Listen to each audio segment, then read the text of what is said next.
E aí galera, tudo bem com vocês? Vamos aí para mais um giro de notícias sobre o Cruzeiro com questões importantes que têm movimentado o ambiente do nosso clube nas últimas horas. Meu nome é Emerson Araújo, esse é o canal 6x1 e desde o início eu peço para você deixar o like no vídeo, se inscrever no canal caso ainda não seja inscrito e também usar os comentários para opinar sobre cada um dos assuntos. A mais relevante notícia de momento é a respeito dos bastidores políticos do clube. Como todos devem saber, tem marcado uma eleição aí para o dia 21 de maio, eleição essa que vai ser realizada para um mandato tampão, de 6 meses indo até o final da temporada. Só que hoje a realização dessa eleição não é certa por causa da pandemia que a gente está vivendo. Os candidatos já registrados são o Emílio Brandi, que é membro do núcleo gestor, e o Sérgio Santos Rodrigues, que foi o candidato derrotado pelo Wagner Pires naquela eleição de 2017. O mais novo capítulo dessa história é que nessa sexta-feira o Conselho Gestor do Cruzeiro informou em nota que caso seja mantida essa intenção de ter 2 eleições durante esse ano no Cruzeiro, o Emílio Brandi retira a sua candidatura e o núcleo gestor encerra suas atividades à frente do Cruzeiro no dia 31 de maio. A alegação do grupo é que nesse momento é inviável o Cruzeiro realizar 2 eleições no mesmo ano, porque além dessa eleição no mês de maio, teria também um outro pleito realizado no mês de outubro, esse sim para um mandato de 3 anos, o triênio de 2021 a 2023. Já o Sérgio Santos Rodrigues insiste que é a eleição de toda forma no dia 21 de maio, inclusive propôs a realização de uma eleição à distância, uma eleição virtual. Também em nota oficial, o Dalai Rocha, que é atualmente o presidente em exercício do Cruzeiro, descartou essa possibilidade, informando que inclusive no estatuto do clube, a eleição tem que ser feita em assembleia de forma presencial e não é possível abrir essa exceção. E nessa batalha de notas oficiais, o Sérgio Santos Rodrigues hoje informou que, como o Cruzeiro precisa modificar vários pontos em seu estatuto, esse é um que já poderia ser modificado para abranger e ser possível a realização dessa eleição à distância. Aí eu acho que a gente já aborda um outro aspecto importante de se discutir. Quando a gente fala em mudar regras eleitorais do Cruzeiro, como por exemplo uma abertura democrática do clube para voto de sócio-torcedor, o pessoal que está dentro do clube diz que isso não é possível porque você não pode mudar as regras de uma eleição enquanto ela já está rolando, Eu até entendo o argumento, isso faz sentido. Agora, você não pode também mudar essa regra de eleição à distância durante uma eleição que já está acontecendo. E eu entendo que esses pontos precisam estar interligados. Se você quer mudar o estatuto para permitir uma eleição à distância, você pode e deve também mudar o estatuto para permitir a participação dos sócios. Inclusive, eu sou a favor que se façam todas essas modificações para que entrem em vigor a partir de um próximo pleito. Agora, se você vai mudar uma regra agora, você pode mudar todas, ou então não muda nada. Beleza, mas aí, quem é que tá certo nessa história? Eu acho que não existe muito bem lado certo e lado errado, existem pontos de vistas diferentes e independente de qual seja o candidato que você acha melhor ou não, a gente pode ponderar sobre alguns pontos. O estatuto vigente não permite eleição à distância, isso é um fato, tá? Outro aspecto, reunir 400 pessoas para uma assembleia em meio a uma pandemia seria uma estupidez, até porque muitos membros aí do conselho, pessoas que têm direito a voto, são também do grupo de risco do Covid-19. E na minha opinião, a melhor coisa a se fazer nesse momento é realmente cancelar essa eleição de maio,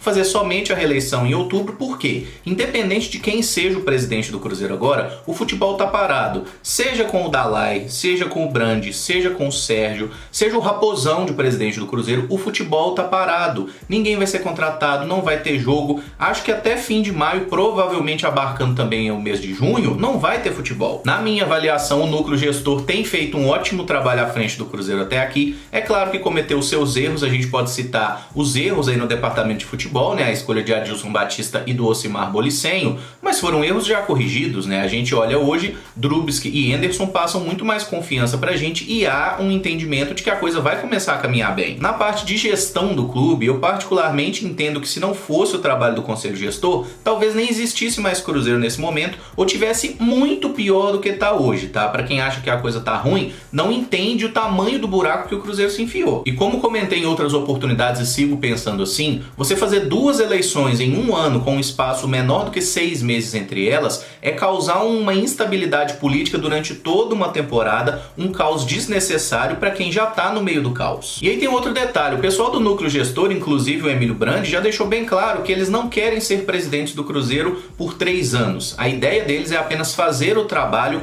nessa temporada e deixar a casa minimamente arrumada para o próximo presidente. Então, considerando tudo isso, não é mais interessante deixar o trabalho seguir como está acontecendo agora até o final dessa temporada e provavelmente o Sérgio vai ser o presidente do Cruzeiro na eleição de outubro? Olha só para os nomes que estão disponíveis hoje. Vocês enxergam alguém tendo tendo a mesma força que o Sérgio, especialmente com o Sérgio tendo o apoio do Pedro Lourenço. Então eu não consigo entender para que essa pressa, essa urgência de sentar na cadeira do poder. Me parece meio líquido e certo que ele vai ser o presidente, especialmente porque conta com o apoio do Pedrinho, que é um cara que tem o apoio de praticamente todas as correntes do clube. Quem esperou até agora pode esperar mais 6 meses para ser o presidente, e eu acho que nos dois grupos tá sobrando ego e faltando inteligência, sabe? Faltando a capacidade de associar e pensar naquilo que é melhor pro clube e que pra gente parece meio óbvio. Mudando de assunto, a Justiça do Trabalho negou o pedido de tutela antecipada, né, o pedido de urgência daquela causa do Dodô, que quer ativar o seu contrato e ser reintegrado ao elenco do Cruzeiro. Com isso, a audiência marcada para tratar do assunto segue aí no dia 2 de junho, mas existe uma possibilidade de entendimento entre as partes. Isso por quê?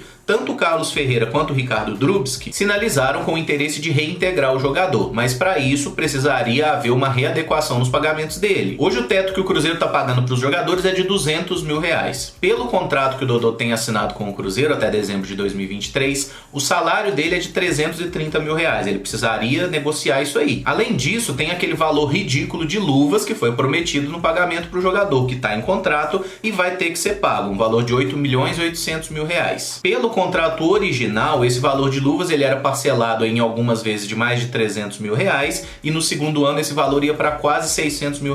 Ou seja, na prática, era para o Dodô no primeiro ano ganhar mais de 600 mil, quase R$700 mil, e no segundo ano o valor de salário dele ultrapassaria 900 mil. A tendência de momento então é que o Cruzeiro proponha ao atleta uma readequação para a realidade que o Cruzeiro vive hoje. Se ele vai aceitar ou não, é impossível a gente saber, tá? Mas uma coisa que é importante todo mundo ter em mente é que voltando o Dodô a jogar no Cruzeiro ou não voltando, a dívida existe e o Cruzeiro vai ter que pagar. Quem aceitou ganhar menos, retornou pro Cruzeiro e tá aí jogando nessa temporada é o Marcelo Moreno. Em uma live em rede social, o jogador conversando com seu assessor causou uma certa repercussão porque respondeu, né, quando perguntado se o Cruzeiro subiria para a Série A, ele falou que com o time atual é muito difícil. Depois o Moreno se explicou um pouco melhor, falou que imagina uma melhoria do Cruzeiro com o novo técnico, também com a chegada de alguns jogadores. Não me pareceu ter sido uma cornetada intencional nos companheiros de time. E eu acho compreensível que o Moreno esteja reticente com relação ao Cruzeiro, porque convenhamos, ele voltou, jogou 5 partidas até agora, não marcou gol e mal finalizou. Foi uma coisa meio assustadora, o time não criava nada, foram péssimas partidas e eu entendo o Moreno estar com esse medo mesmo. Assim como todo centroavante, ele depende da produção do time para que o futebol dele apareça, né? Mas eu tenho convicção de que o desempenho do Cruzeiro vai melhorar muito a partir do momento que a gente agora tem um técnico. Se o Anderson conseguir botar em prática a organização que ele tinha nos times anteriores, eu tenho convicção que o Cruzeiro vai conseguir o acesso para a Série A e sem muito sofrimento. E acredito que assim que retornarem as atividades, o Marcelo Moreno já vai enxergar uma evolução muito grande no time do Cruzeiro, principalmente porque agora a gente parece que vai ter um sentido de time, né? Se os jogadores souberem o que fazer em campo, já vai ser uma grande melhoria. E comparando com os adversários na Série B, eu tenho convicção que o problema do Cruzeiro não é falta de talento dos jogadores. O nosso elenco é, sem dúvida, um dos 4 melhores da Série B. Agora a gente precisa que o time funcione dentro de campo. O Adilson não conseguiu fazer, a gente viu isso de forma muito nítida e eu acredito que o Anderson conseguirá. Outra coisa que o Marcelo Moreno abordou foi sobre a possibilidade de se aposentar com a camisa do Cruzeiro. Ele ainda é novo, né? Tá com 32, completa 33 anos agora no mês de junho. Não determinou uma data para isso, mas falou que é sim um sonho para ele encerrar sua trajetória com a camisa do nosso clube. Na live de quinta-feira eu falei sobre a tendência que havia que o Cruzeiro desse férias aí para todos os jogadores e membros da comissão técnica a partir do dia 1º de abril. Isso foi oficializado essa semana, tá? Do dia 1º até o dia 20 de abril, todos os profissionais do futebol do Cruzeiro estão oficialmente em férias. No dia 15, o Cruzeiro vai se reunir com outros clubes, né, da Série B do Campeonato Brasileiro, e aí vão tomar uma decisão se essas férias serão ampliadas por um período de mais 10 dias ou se vão retomar as atividades depois do dia 20, né? Porque tudo depende da evolução do vírus e de quando vai haver uma possibilidade de retorno às atividades. Isso tem relevância porque acaba afetando muito a questão do calendário, né? Como todos sabemos, todo profissional tem direito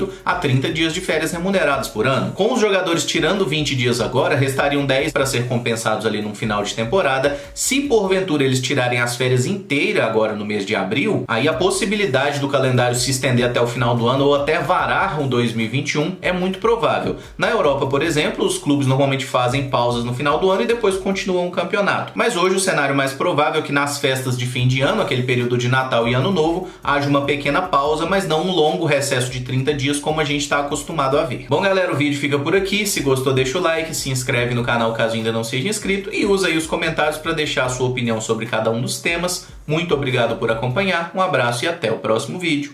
Valeu!